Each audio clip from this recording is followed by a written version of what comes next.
Hello everyone, আজকে আমি তোমাদের সাথে শেয়ার করব আমি কী কী মেকআপ প্রোডাক্ট ইউজ করি। তো আমি প্রাইমার ইউজ করি হচ্ছে এনওয়াইবি 4-in-1 প্রাইমারটা। তো নেক্সট হচ্ছে কনসিলার হিসেবে আমি ইউজ করি হচ্ছে সুইস বিউটির 0.5 শেডের কনসিলার। নেক্সট কম্প্যাক্ট হিসেবে আমি ল্যাকমির কম্প্যাক্টই ইউজ করি। এটা ব্লাশার হিসেবে আমি ইনসাইডের 0.2 শেডের র্যাপসবেরি ব্লাশারটা ইউজ করি। তো নেক্সট হচ্ছে মাস্কারা অ্যান্ড কাজল, আমি দুটোই ব্লু হেভেনের ইউজ করি। নেক্সট হচ্ছে আইলাইনার হিসেবে আমি সুইস বিউটির এই আইলাইনারটা ইউজ করি।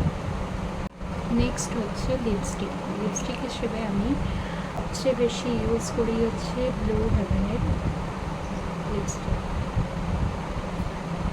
তো আজকের মতন ভিডিওটা এখানেই এন্ড করলাম।